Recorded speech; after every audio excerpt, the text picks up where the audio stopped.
So, anything else that you want to share with our listeners, viewers? Well, we talked about this before we were on air, but I don't like pineapple and ham together. Hey, this is TEra Greene, part of Submersive Tribe. I'm here in Connect Studios with a very special guest, and I'm really excited to meet you and to chat with you. We had some banter before this interview. Who are you? My name is OAKK. I come from Calgary, Alberta, and I'm a music producer and DJ. Right on. Yeah.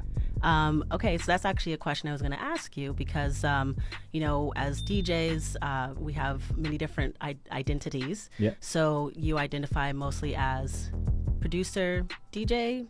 I'd say multidisciplinary. Yeah. I'm also a graphic designer and animator, so I do that as well, and kind of intermingle all my different practices together. Yeah.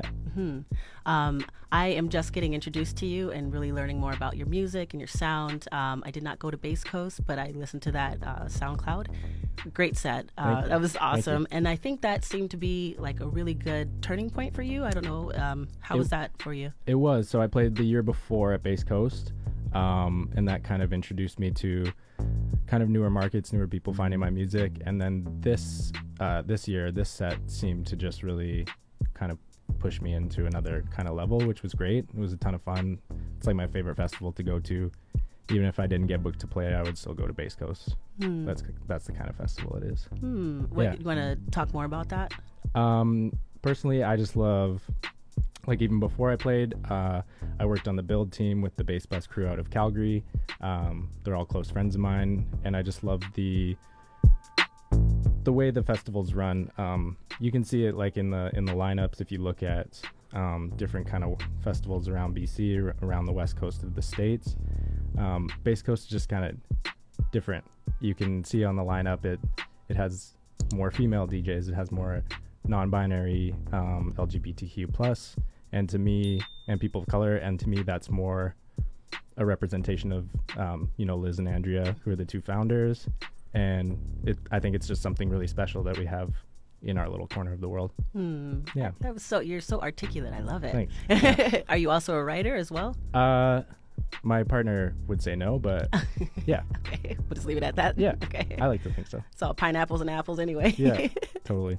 So yeah, that's great. I think, it's great to hear new sounds and the way that you present your sound. What I found was very interesting is that, and what I love is that it's very atmospheric. I love bass as well, but you have a very unique voice within that. So can you tell me a little bit about your inspirations? Yeah. So I guess how I got into music production before I even learned what like beat making or sampling or DJing was. I played guitar since I was like 10 years old. Blues guitar. I was really into like B.B. King and Stevie Ray Vaughan, stuff like that. And then when I found it would have been a Tribe Called Quest in high school, and when I heard those soulful like beats and wanted to learn how they kind of create them, that's when I started making hip hop beats. And then from there, I went to my first year of Shambhala, and then I was like, what is this? And then that was like a whole nother whirlwind. Home. Yeah, home. Yeah, the family. And then that's kind of brought me to where I am today.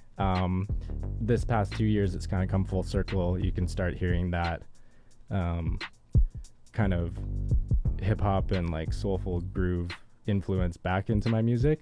And that's been really fun for me. I've been doing like a lot of R&B edits that have been really fun, and they've been well received. So yeah, it's all kind of come full circle on that.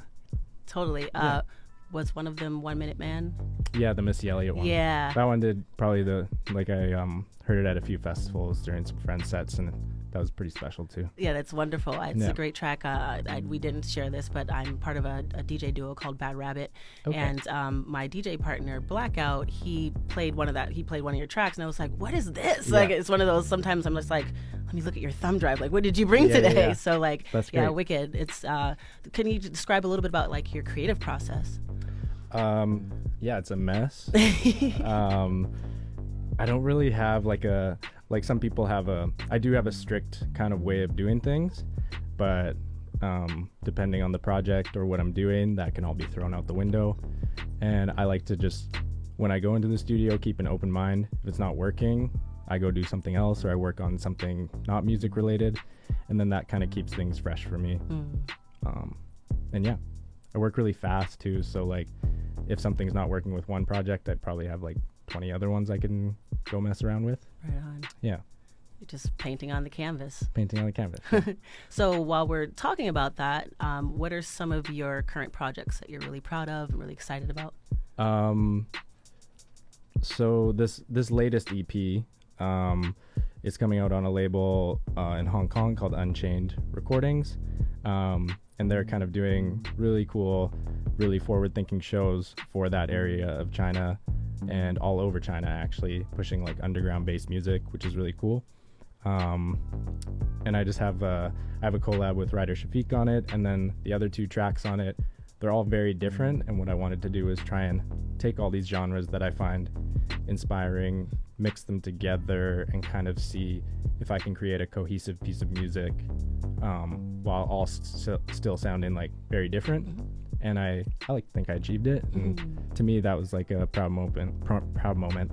And working with Ryder Shafiq was like a big kind of moment for me. He's an MC that like I've heard and seen live, and then I just hit him up on Instagram, and then he gave me some vocals, which was crazy. Love it. Yeah, That's amazing. Like a big tip to like people is like, however you feel about yourself or about your art, just ask, because it never hurts. All I did was I was just messaging him on Instagram, and then I was like, can I get some vocals? And he was like, sure. Yeah. And I was like, that was easy. See, and that is what you call wisdom of the oak. Yeah. Like a nice, good, grounded tree, you know? Yeah. Can you describe a little bit more about your name?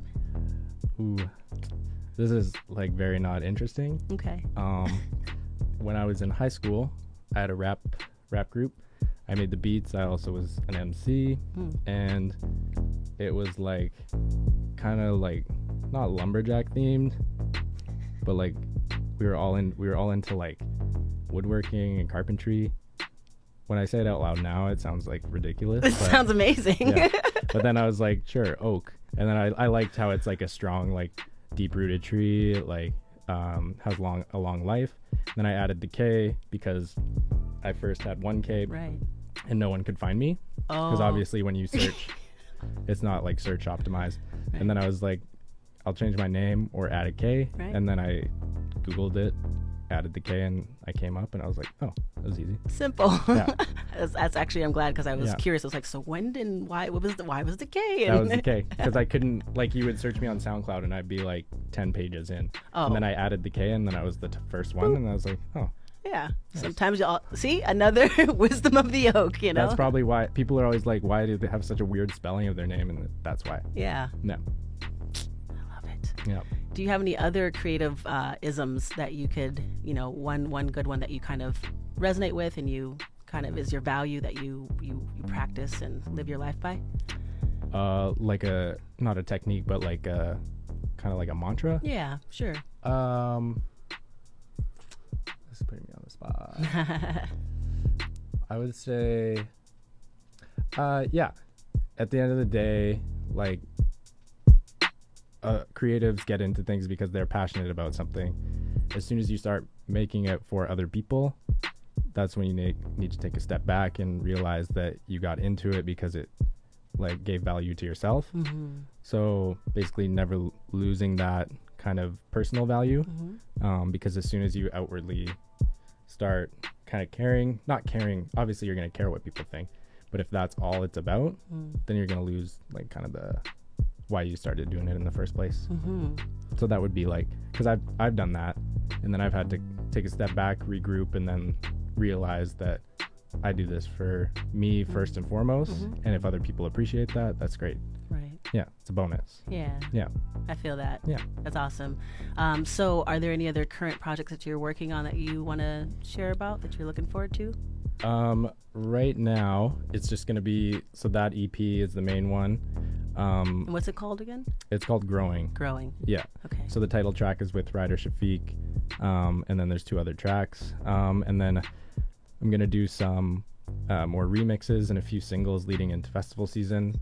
Currently, I'm not focusing on like bigger musical projects.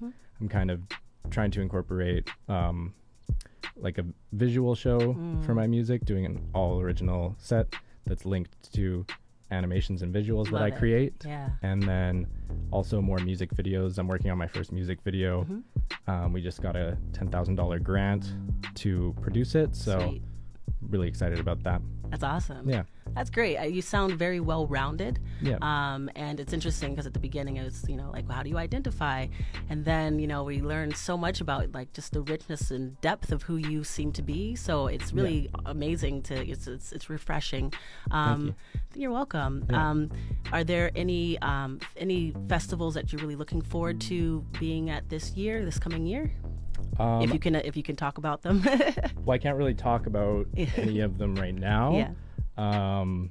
For obvious reasons, but I'm excited. Yeah, perfect. Yeah. You'll be here and there. Yeah. I can say that I will be at more festivals and bigger festivals and all over. So that's exciting. Wonderful. Yeah. Do you want to talk a little bit more about where your love for like visual arts and that creativity started? Sure. Ever since I was a little kid, I was always like drawing. Junior high and like high school, I wrote graffiti. And then when I had kind of like a bit of a run-in with the law, I thought maybe it's not really worth it. Maybe I should try transferring those ideas onto like physical things like canvases and stuff like that.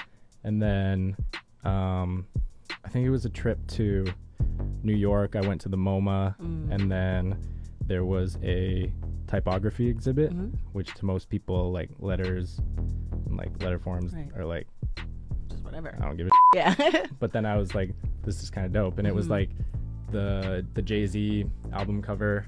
I forget what album. Anyways, that spanned like a whole wall at the MoMA. And then that was the intro to this typography exhibit. And then I learned about graphic design and stuff like that. And then I went to school for that in Calgary. Okay. Yeah. And then I got my degree in visual communications and graphic design. And then now I work as like a animator and 3D designer. Great. All good things. Yeah. I'm really excited to see when you start pairing them together and, with the visual and your music and everything. That's going to be really fun. I'm excited for that too. Yeah. Yeah. That's going to be good. Awesome. Yeah. So when it comes to your art for me is all based around community and, raising us up in local communities and, abroad and everywhere, right? So how is electronic music and your, what you can bring to it and your voice within it, how does that connect to community for you? So I guess to put it simply, these events and these performances that we create, our main goal is to bring people together. When I first started going to raves, that was a huge kind of like turning point for me, seeing that active community and that active kind of friendship between complete strangers based on like similarities. And then when I started throwing my own events in Calgary, that was always like a major importance to me because I started working at a club called the Hi-Fi Club as a busboy because that's how I wanted to meet people. Get in there and meet the right people. Smart. And then from there, they gave me some of my biggest opportunities. They were the ones who like helped me get to my first year at Base Coast. So that place is has a super special place in my heart.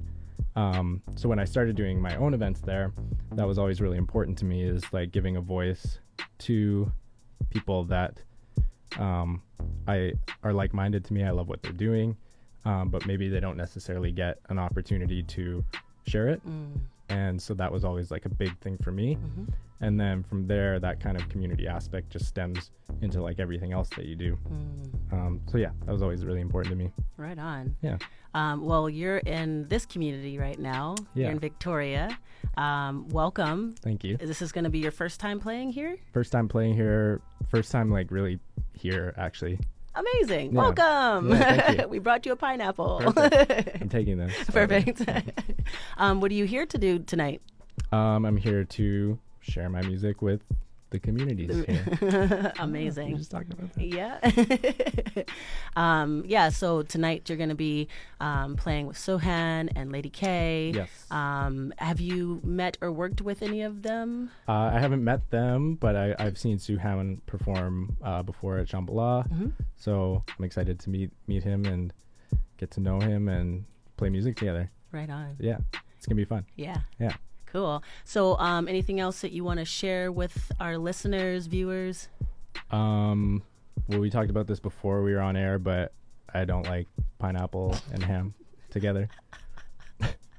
So do not send pineapple and ham gifts together, Yeah. because what will happen? It'll probably It's just, I return don't to like it. I sender. think it's gross. Okay. And I'm also going to do 15 minutes of stand-up before my set What? at a festival this summer. What? Yeah. Is that also okay? So another hidden superhero talent. Yeah, I've never done it, though. And so just going to try it out. Okay. That's great. Yeah. Any other things that you want to? No. Nope. Okay. No. No. I'll think. Maybe if I think of one on this. No, I don't know. No. Okay. Just that. That's good. I can dig it all.